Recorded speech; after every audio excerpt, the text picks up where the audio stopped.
चलिए, हेलो बच्चों, सभी को नमस्कार। एक बार पुनः स्टार्ट करते हैं। देखिए, हमारा अध्याय नंबर 13 सीमा और अवकलज। बेटा ये बहुत अच्छा चैप्टर है। सीमा वाला पार्ट ये एक तरीके से ये बेटा गेटवे है।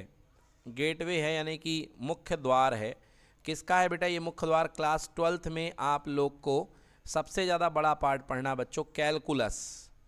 कैलकुलस को हिंदी में बोलते हैं कलन, ठीक है ना। मैथ्स की ब्रांच है बेटा, ये गणित की एक शाखा है। तो कैलकुलस मैथ की एक ब्रांच है, वो यहाँ से स्टार्ट होती है बच्चों, लिमिट से, है ना। मतलब गणित की एक ब्रांच है जिसमें आप पढ़ेंगे डिफरेंशिएशन, उसी में आप पढ़ेंगे इंटीग्रेशन, है ना। तो आप अवकलन, डिफरेंशिएशन को हिंदी में अवकलन बोलते हैं और इंटीग्रेशन को हिंदी में समाकलन बोलते हैं। तो बेटा ये चीज़ें आपको पढ़नी है। उसका जो एंट्री आपको मिल रही है वो इस चैप्टर से मिल रही है जिसका नाम है सीमा और अवकलज। तो सबसे पहले फोकस करते हैं बच्चों सीमा पर। सीमा का मतलब होता है लिमिट्स। आखिर लिमिट्स की ज़रूरत क्या है? गणित में कहाँ से सीमा आ गई, है ना। सीमा को बेटा लिमिट्स को बोलते हैं हद, है ना। हद कर दी आपने भाई, हद हो गई, है ना। जैसे एग्जाम्पल के लिए एक रेखा खींची गई थी, किसके लिए भाई साहब? सीता जी के लिए, है ना। सीता जी जो थी लक्ष्मण रेखा के अंदर थी और उनके लिए एक रेखा खींची गई थी कि इसके बाहर आप मत जाइएगा।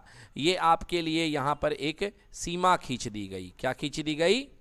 सीमा खींच दी गई। समझ में आ गया ना। तो ऐसे ही गणित में बेटा जो आपके पास फलन होते हैं, जैसे गणित में कोई भी फलन है उसकी एक सीमा होती है कि उसकी मान वहाँ तक जा सकता है, उसके आगे उसका मान जा नहीं सकता है, या उस बिंदु पर आप सीमांत मान तो निकाल सकते हो मगर उस बिंदु पर आप मान नहीं निकाल सकते हो। देखो इसके लिए आपको मुझे समझाना पड़ेगा, रुकिए थोड़ा। देखिए बच्चों, सीमा को समझने के लिए आपको सबसे पहले जानना पड़ेगा अनिर्धार्य रूप को। अनिर्धार्य रूप जिसे इंग्लिश में बोलते हैं इनडिटरमिनेट टर्म्स, इनडिटरमिनेट फॉर्म्स। बेटा गणित के ये ऐसे रूप हैं जिनका आज तक मान ज्ञात नहीं किया जा सका है कि आखिरकार ये होते क्या हैं। जैसे ये 0/0, तो आपको मैं बोलूँगा 0/0, तो हो सकता है कुछ बच्चे बोलेंगे सर 0/0 = 1, क्योंकि 0 1 जा 0, समझ गए। तो मैं बोलूँगा अच्छा 0 1 जा 0 होता है, तो 0 2 जा भी क्या होता है? 0 होता है। 0 का गुणा 3 बार भी क्या होता है? 0 होता है। मतलब 0/0 1 भी है, 0/0 2 भी है, 0/0 3 भी है, 0/0 सब कुछ है। बोलिए हाँ है ना। मतलब 0/0 का मान आप ज्ञात नहीं कर सकते हो। तो ऐसे रूप को जिसका मान ज्ञात ना हो, ऐसे मान को कहते हैं अनिर्धार्य रूप। क्या बोलते हैं ऐसे मानों को? अनिर्धार्य रूप। ये जो मान कहलाते हैं इनको अनिर्धार्य रूप कहलाते हैं। तो गणित में बेटा यही समस्या आती है जहाँ पर ये रूप आ जाते हैं। आइए एग्जाम्पल में बात करते हैं। आपके पास में एक फलन दिया गया है fx = x² - 9 अपॉन x - 3। ये बेटा एक आपके पास में फलन दिया गया है, ठीक है। आपसे कहा गया एक पर मान निकालो। बड़े आराम से आपने एक पर मान निकाल लिया, है ना। 1 का स्क्वायर 1 - 9 और नीचे आ जाएगा 1 - 3। तो बेटा ऊपर आ गया -8 और नीचे आ गया -2। आपके पास मान कितना आ गया? 4 आ गया। कितना आ गया? मान 4। फिर आपने f2 पर मान निकाला, कोई दिक्कत नहीं है। f2 पर मान देखिए 2 का स्क्वायर 4 - 9 और यहाँ पे 2 - 3, 4 - 9 यानी -5 और नीचे हो गया -1। ये भी मान कितना हो गया आपके पास में? 5। बट जैसे ही आप 3 पर मान निकालने गए तो देखिए क्या होता है। 3 पर मान निकालने गए तो यहाँ पे 3 का स्क्वायर -9 और यहाँ 3 - 3, मतलब 9 - 9/3 - 3 अर्थात 0/0। मतलब 3 पर आपका जो मशीन है, फलन है, वो मान नहीं दे रहा है, वो अनिर्धार्य रूप दे रहा है। क्या दे रहा है? हाँ, अनिर्धार्य रूप दे रहा है। तो अब आपको जो है, अब आप कहेंगे कि देखिए हम इस बिंदु पर मान तो निकाल नहीं पा रहे हैं। यदि मैं ग्राफ की बात करूं तो ये देखिए यहाँ पर आपने सबसे पहले 1 पर मान कितना आया था? अपने पास में 4 आया था। फिर 2 पर मान कितना आया? 5 आया। मतलब 1 पर मान 4 आया, फिर 2 पर मान कितना आया? 5 आ गया, और 3 पर एकदम से मान नहीं मिल रहा है। तो ये देखिए ग्राफ जो है कुछ इस तरीके से गया और 3 पर जाकर के ग्राफ जो है टूट गया। ग्राफ क्या हो गया? 3 पर जाकर के टूट गया। मतलब यहाँ पर कोई वैल्यू नहीं थी, यहाँ पर आपको केवल खाली दिखाई दे रही थी जगह, इस पर आपके पास कोई वैल्यू नहीं थी। फिर ग्राफ एकदम से टूट करके फिर यहाँ से शुरू हुआ। तो आप इस पॉइंट पर फोकस करिए। इस पॉइंट पर फलन अपना मान नहीं दे रहा है, फलन अपना मान फिर आपके पास तरीका क्या है, आप क्या कर सकते हैं, आप इसके निकटतम, इस बिंदु पर आप इसके निकटतम मान निकालने की कोशिश करें। तो जरी इस पॉइंट को मैं जूम करूं आपके लिए, जरा देखिए इस पॉइंट को, देखिए ये पॉइंट हम आपके सामने यहाँ पे लेके आ गए हैं। अगर आप इस पॉइंट को देखें तो ये कुछ इस तरीके की ज्योमेट्री यहाँ पे बन रही है। बीच में बेटा आपके पास मान नहीं निकल रहा है, निकल रहा है कि नहीं निकल रहा है, नहीं निकल रहा है। ये बिंदु 3 है, इस पर आपका मान नहीं निकल पा रहा है। अब हम क्या कर सकते हैं, अब हम बिंदु 3 पर सीमांत मान निकालेंगे। मतलब या तो 3 के जस्ट पहले, 3 के जस्ट पहले, इतना पहले कि बहुत ही कम पहले, मतलब जस्ट बिल्कुल छू करके। तो 3 के जस्ट पहले यदि आप मान देखेंगे तो यहाँ पर आ रहा है कि नहीं आ रहा है। तो 3 के जस्ट पहले वाले बिंदु को बोलेंगे 3 माइनस एच, 3 माइनस एच, और 3 के जस्ट आगे वाले बिंदु को बोलेंगे 3 प्लस एच, 3 प्लस एच। समझ में आया। तो हम यदि अगर 3 माइनस एच पर फलन का मान निकालेंगे, 3 माइनस एच पर, तो ये कहलाएगा 3 के पहले किसी मान को निर्धारित करना, ये कहलाता है बाईं सीमा। क्या कहलाता है, हाँ, मतलब आप इस पर बाईं सीमा ज्ञात करने का प्रयास करेंगे।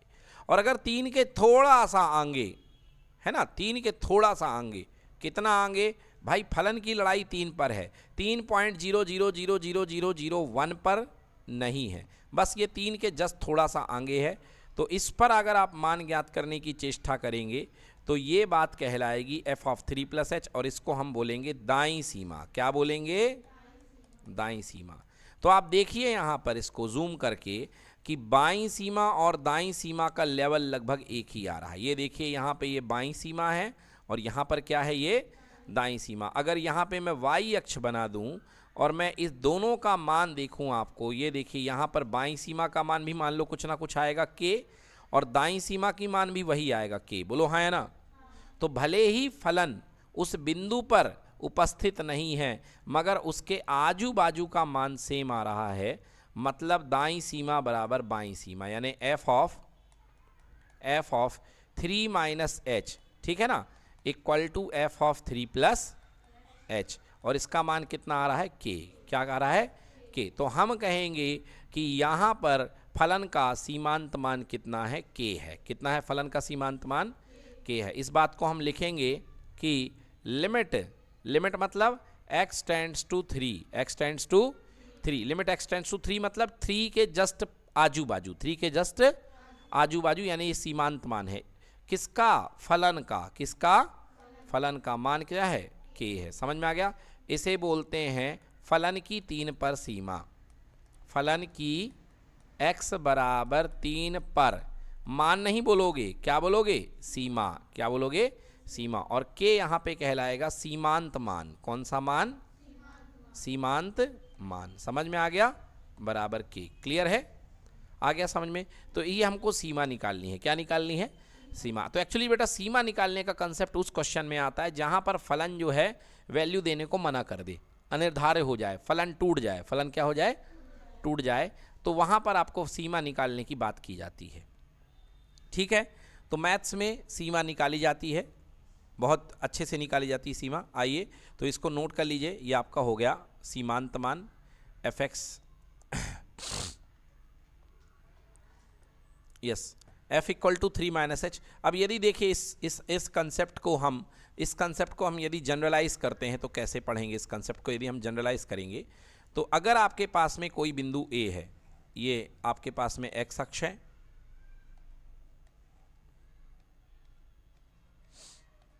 चलिए इतना पहले इसको नोट कर लीजिए, ठीक है ना। तो ये आपका हो गया सीमांत मान, इसको नोट कर लें आप लोग। तो देखिए अगर मैं किसी जनरल बिंदु की बात करूं तो अगर किसी जनरल बिंदु पर है ना, कोई बिंदु आपके पास में है, suppose x equal to a, तो अगर आपके x इक्वल टू a पर यदि सीमा का स्थायित्व होगा तो उस पर बाईं सीमा और दाईं सीमा दोनों मान क्या होंगे, बराबर होंगे, है ना। तो x इक्वल टू a पर सीमा का स्थायित्व होगा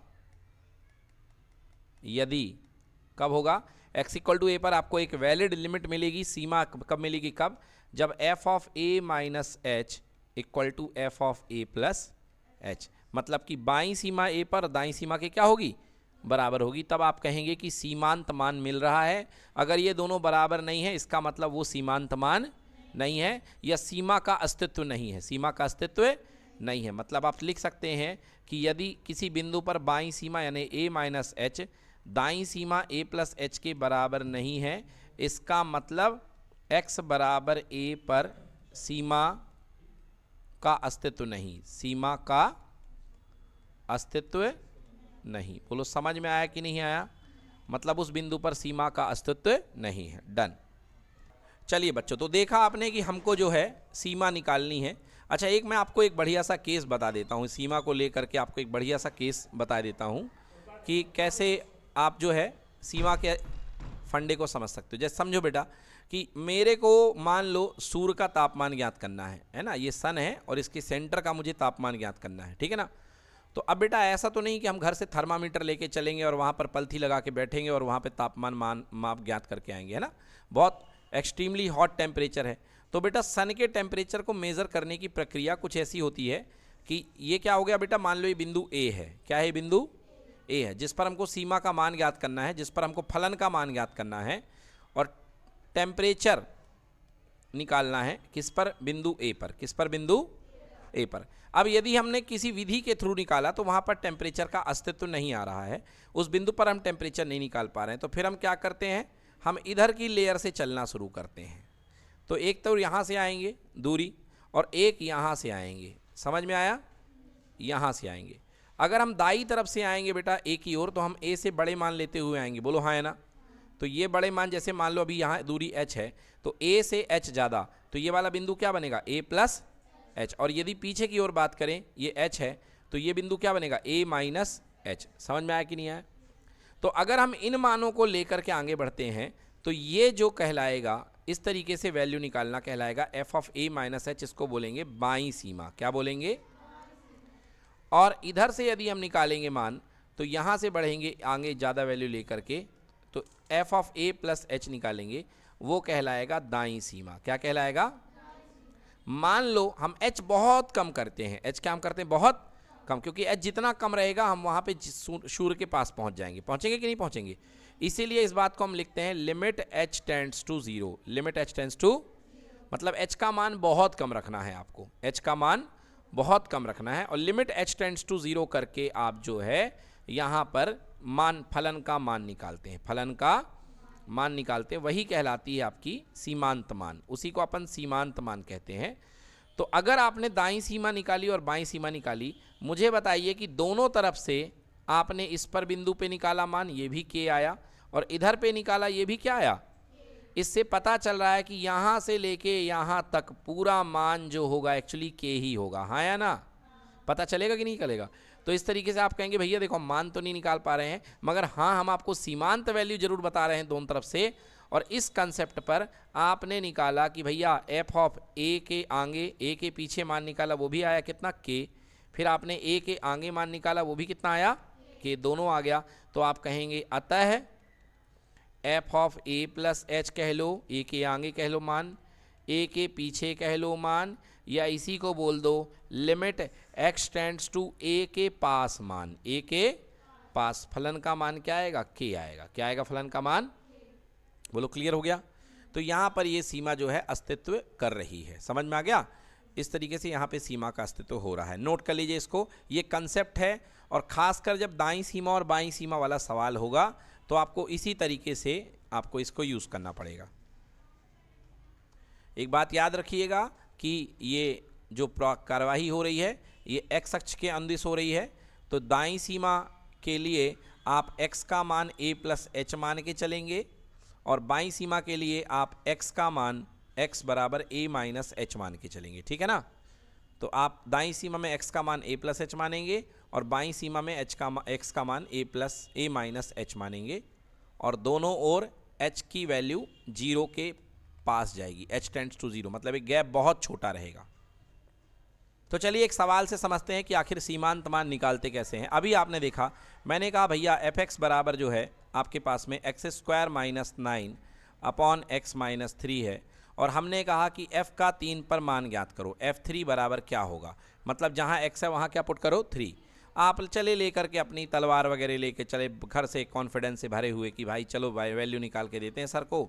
3 स्क्वायर माइनस 9 और 3 माइनस 3 बराबर कितना आ गया, बोलो 0/0। मतलब यहाँ पर फलन कह रहा है सॉरी, आई एम सॉरी, मेरा मान यहाँ पर मेरा फलन टूट रहा है, मैं अनिर्धार्य हूँ। क्या हूँ मैं, अनिर्धार्य, मैं आपको अपना मान नहीं बता सकता हूँ। अब आपके पास क्या है, या तो आप इसका ग्राफ बनाओ, ड्रॉ करो इसके ग्राफ को, या आप सीमांत मान इसका निकालो। तो हम अब सीमांत मान निकालेंगे, तो लिखेंगे अब हम फलन की वैल्यू तो नहीं निकाल पा रहे हैं, हम निकालेंगे लिमिट x टेंड्स टू 3, यानी 3 के आजू बाजू, 3 के आजू बाजू फलन का मान fx। ठीक है बेटा, तो देखिए 3 के आजू बाजू फलन का मान, इसको लिखेंगे limit x tends to 3, fx का मान रख दो बेटा x square minus 9 upon x minus 3। Clear कि नॉट क्लियर? हाँ, तो देखिए x स्क्वायर ये है limit x tends to 3 x square minus 9 upon x minus 3। क्या आप एक्स स्क्वायर माइनस 9 को x प्लस 3 एक्स माइनस 3 लिख सकते हो, और इसको आप x माइनस 3 लिख सकते हो? इससे ये क्या हो गया, कैंसिल। ये कह रहा है limit x tends to 3 x plus 3। Clear बेटा? अब आप x की सीमा 3 रख दें, तो x की सीमांत मान 3 है, तो 3 प्लस 3 बराबर कितना, 6। तो आ गया।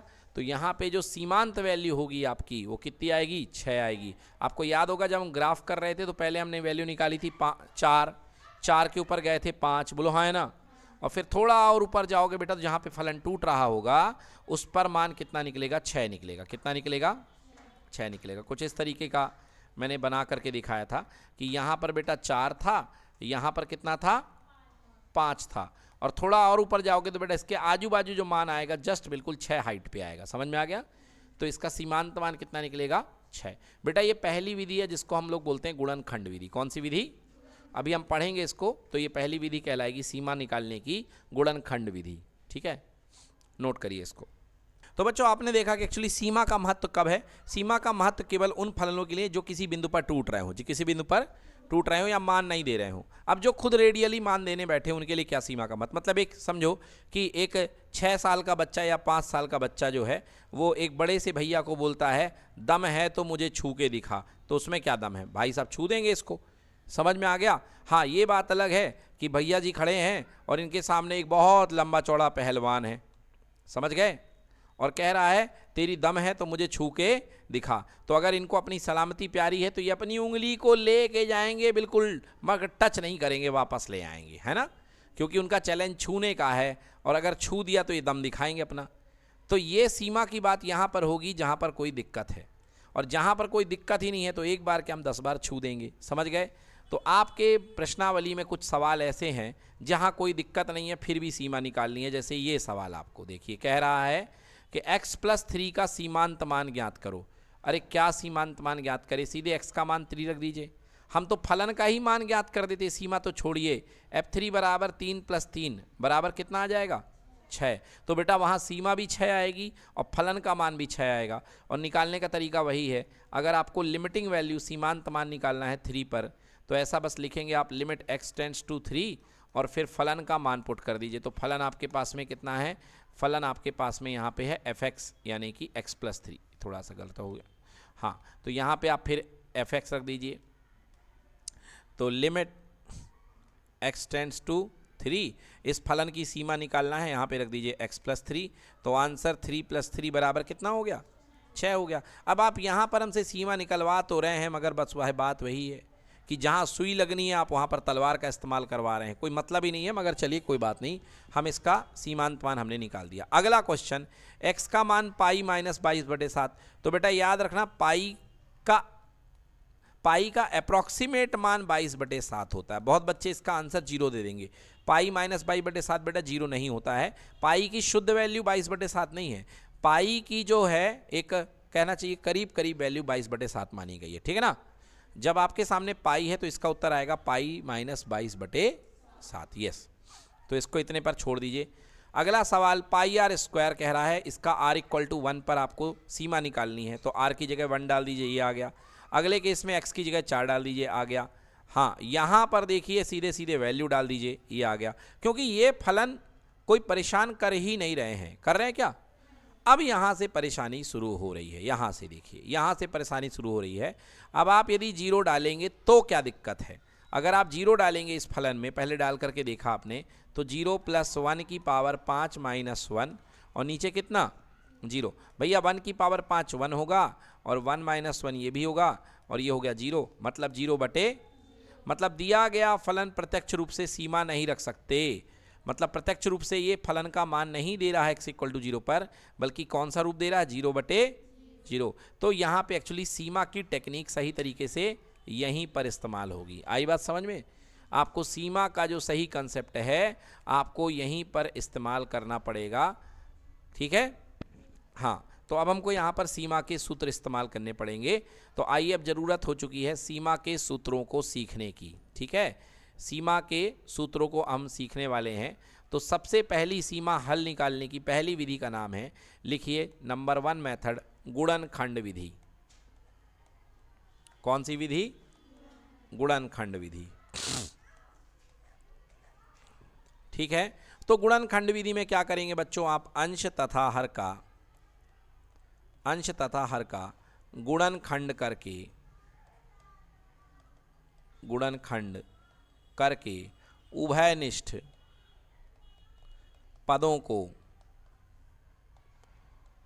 को कैंसिल करें तथा सीमा का मान ज्ञात करें, ठीक है। उभयनिष्ठ पदों को कैंसिल करें तथा सीमा का मान ज्ञात करें, ये आपको करना पड़ेगा, ये विधि है।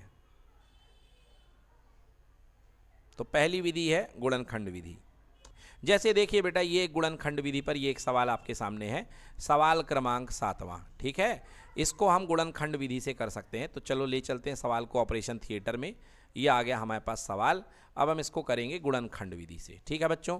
तो देखिए भैया, क्या निकालना है? सीमा निकालनी है x - 2 पर, ये है। तो पहले आप सीमा निकालने के पहले देखो जरा, लिमिट x टेंड्स टू 2, सवाल दिया है 3x² - x - 10 बटे x² - 4। बोलिए ठीक है, ये अपने पास है। सबसे पहले देख लो कहीं क्वेश्चन मूर्ख तो नहीं बना रहा है, 0 2 रख करके डायरेक्टली। तो यहाँ पे आपने 2 रख करके देखा तो 3 4 जा 12, बोलो हाँ, 3 4 जा 12 और माइनस का 2 हो जाएगा, माइनस का 10, मतलब कितना आ गया? ऊपर का आ गया 0 और नीचे भी कितना आ गया? 0। हाँ, मतलब 0/0 है। मतलब वाकई में ये सवाल में हमको सीमा ज्ञात करनी पड़ेगी, सीमा ज्ञात। अब कैसे ज्ञात करोगे बेटा? गुणनखंड कर दो ऊपर का और नीचे का। तो लिमिट x टेंड्स टू 2, गुणनखंड करिए, गुणा करने पर -30 और सम करने पर -1, तो भैया 3x² माइनस का 6x और प्लस का 5x। बोलो होगा कि नहीं होगा? और यहाँ पे माइनस का कितना? 10। ठीक लिखा मैंने कि नहीं लिखा? भाई गुणनखंड कर दोगे तो गुणा करने पर -30 चाहिए है और जोड़ने पर -1 चाहिए, तो जोड़ी क्या बन गई? -6 + 5 की, है ना।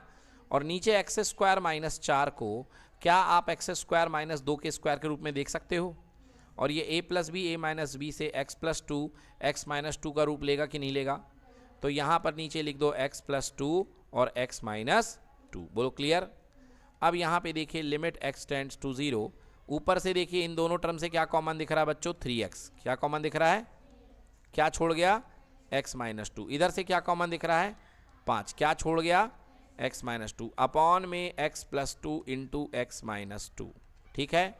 तो लिमिट x टेंड्स टू 0, यहाँ पे x - 2 बाहर आ गया कॉमन दोनों से, ठीक है। ब्रैकेट में क्या बच गया बेटा? 3x + 5 और होल डिवाइड बाई x + 2 और x - 2। काटो, ये कट गया बेटा। और फिर यहाँ पे आ गया लिमिट x टेंड्स टू 0, 0 नहीं है भैया, 2 तो था। ये क्या हो गया? रातों रात हमने बदल दिया इसको, ऐसा कैसे हो गया है भाई? ऐसा गलत है भाई, 0 नहीं आएगा। 2 पर निकालने चले थे, 0 पर तो पहले ही आंसर हमारा आ जाता, तो 2 पे ही रहने दो ना भाई। ये 2 है, क्या है बेटा? ये 2। लिमिट x टेंड्स टू 2 और फलन बन चुका है 3x + 5 और नीचे x+। चलिए अब वैल्यू रखते हैं। तो 3 × 2 = 5। जैसे ही लिमिट का मान पुट करोगे ये वाला चीज़ हटा दोगे, हैं, क्योंकि आपने लिमिट का मान पुट कर दिया। और नीचे 2 × 2, 3 दूने 6 + 5, बोलो कितना? 11 और नीचे कितना 4। हाँ, ये एक वास्तविक संख्या है तो इसे लिमिटिंग वैल्यू के रूप में एक्सेप्ट किया जा सकता है, तो यही इसकी सीमांत वैल्यू है। आंसर हो गया 11/4। चलिए आंसर देख लेते हैं एक बार। बिल्कुल सही उत्तर है 11/4। ठीक है, तो ये इस तरीके से आपको पहले कन्वर्ट करना पड़ेगा, इसको पहले आपको गुणनखंड करके हल करना पड़ेगा। चलिए इसको नोट कर लीजिए। तो बच्चों ये थी आपकी पहली मेथड जिससे आप इन सवालों को कर सकते हैं, गुणनखंड वाले सवालों को, है ना। तो गुणनखंड मेथड होने के बाद अब दूसरी मेथड की ओर चलते हैं बच्चों। दूसरी मेथड का नाम है स्टैंडर्ड फार्मूला मेथड, है ना। स्टैंडर्ड फार्मूला मतलब कि सीधे सीधे सूत्र। दूसरी विधि लिखिए मानक सूत्र विधि। मानक सूत्र विधि। तो बेटा मानक सूत्र के लिए आपके पास में कुछ मानक रूप के प्रश्न होंगे जो वैसे दिखाई देंगे, तभी आप ये विधि लगा पाएंगे। मानक रूप के प्रश्न। अब ये सूत्र क्या है? पहला सूत्र लिखिए limit x tends to a, x की पावर n माइनस a की power n upon x minus a। देखिए इस रूप का आपके पास में क्वेश्चन आएगा x की पावर n माइनस a की power n upon x minus a। अगर आप यहाँ पे x की जगह a रख के देखो तो a की पावर n माइनस a की पावर n ऊपर भी 0 बन रहा है, नीचे भी क्या बन रहा 0, मगर सूत्र लगेगा तो सूत्र लगने से बेटा इसका आंसर लिखिए n a की पावर n माइनस 1। हाँ, डायरेक्टली इसका सूत्र लगेगा तो ये बनेगा n a की पावर n माइनस 1। ठीक है, अभी हमने थोड़ी देर पहले क्वेश्चन किया था ये वाला, limit x tends to 3, x की power x square minus 9 upon x minus 3। ठीक है बच्चों, ये तो जरा देखिए इस सवाल को। क्या आप इस सवाल को limit x tends to 3, a की जगह 3 बैठा है, x स्क्वायर माइनस 3 का स्क्वायर अपॉन x माइनस 3 नहीं लिख सकते? बताइए, लिख सकते हैं ना। देखिए क्या यही फॉर्मेट बन रहा कि नहीं बन रहा है? बिल्कुल। तो अब इसका आंसर क्या आएगा? n मतलब पावर, n मतलब पावर, n यानी कि 2 पावर a की पावर, a मतलब जो लिमिट की वैल्यू है, 3 की पावर n माइनस 1 यानी 2 माइनस 1। तो 2 इंटू 3 की पावर 1 और 2 गुणे 3 कितना हो गया? 6। समझ में आया कि नहीं आया? तो इसी सवाल को हम पावर से भी कर सकते हैं, इस रूल से भी कर सकते हैं। तो ये आपका पहला फॉर्मूला है। दूसरा फॉर्मूला भी नोट कर लीजिए, लिमिट x टेंड्स टू 0, अगर साइन x ऊपर है और नीचे x है, मतलब जो एंगल ऊपर है वो नीचे है, तो इसका आंसर आपको लिखना पड़ेगा 1। क्या लिखना पड़ेगा? 1। ये मानक रूप है, limit x tends to 0 sine x upon x equals to 1। नहीं आया समझ में? एक और देखो, अगर आपसे मैं कहूँ लिमिट थीटा 0 के पास भाग रहा है तो साइन थीटा बाई थीटा का मान क्या होगा बेटा? याद कर लो 1। कितना होगा? 1। क्लियर हुआ कि नहीं हुआ? तीसरा फॉर्मूला याद करो, limit x tends to 0 tan x upon x। बेटा ये भी कितना आएगा? 1 आएगा। कितना आएगा? ये भी 1 आएगा। इसको आप हल कर सकते हो। कैसे हल कर सकते हो? लिमिट x टेंड्स टू 0, आप tan x को लिख सकते हो साइन x बटे का cos x इंटू कितना? x। ठीक है, अब आप देखिए लिमिट x टेंड्स टू 0, आप अलग अलग कर लो, साइन x के नीचे x लिख लो और आगे 1 के नीचे cos x लिख लो। अब आप क्या करो बेटा? डिस्ट्रीब्यूट कर दो। तो लिमिट x टेंड्स टू 0, एक साइन x बटे x बना लो और एक लिमिट x टेंड्स टू 0 एक 1 अपॉन cos x बना लो। बना लिया? आपने पढ़ा भी, मैंने इसका स्टैंडर्ड फार्मूला क्या बताया? 1। क्या बताया? 1। अब यहाँ पे पुट कर दो, देखो 1 ऊपर तो 1 है और नीचे बन जाएगा cos 0। cos x की जगह 0 पुट करो, cos 0 का मान कितना होता है? 1। तो 1 इंटू 1 कितना आएगा? 1 आएगा। आ गया समझ में? आ गया समझ में? चलिए आइए इस पर पहले क्वेश्चन कर लेते हैं। एक क्वेश्चन कराता हूँ इस पर आपको, जैसे खुद से ले लेता हूँ एक क्वेश्चन आपको स्टैंडर्ड फार्मूला पर। चलो ये क्वेश्चन कर लेते हैं अपन, ये अभी जो छूटा था, हाँ ये वाला क्वेश्चन। ठीक है बच्चों, क्या दिया? Limit x tends to 0। इस क्वेश्चन को ऑपरेशन थिएटर में ले चलते हैं। ये ले भाई, ये लेगा इसको। आइए अब इस क्वेश्चन को हल करते हैं। ठीक है ना। लिमिट x टेंड्स टू, यहाँ क्या था भैया? x था ना, कुछ छूट गया क्या?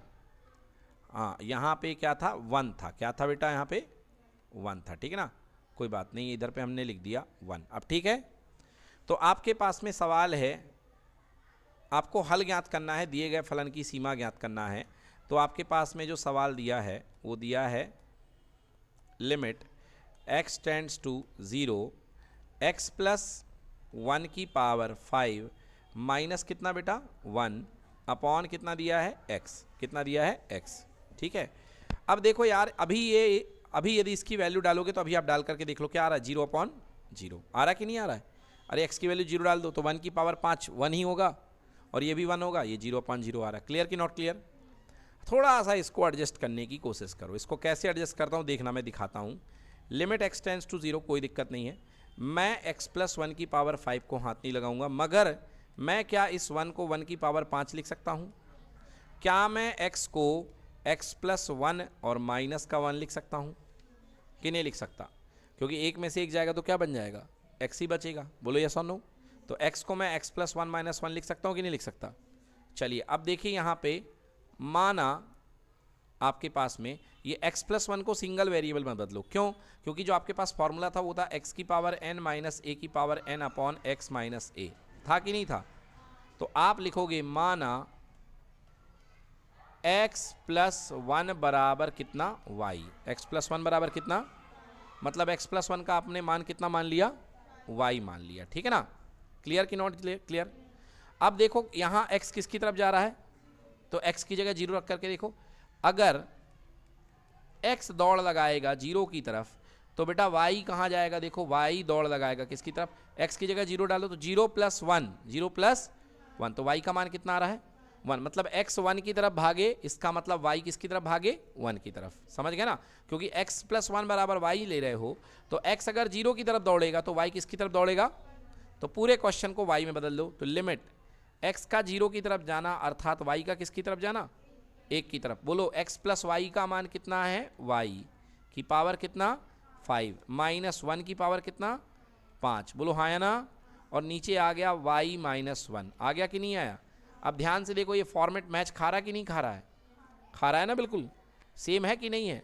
क्या था आंसर, n a की पावर n माइनस 1, इसका आंसर था n a की पावर n माइनस 1। बोलिए n की जगह कौन है 5, n की जगह कौन है 5, a की जगह कौन है 1 की पावर 5 माइनस 1, यानी 5 इंटू 1 की पावर 4, आंसर 5 एकम 5। क्लियर हो गया?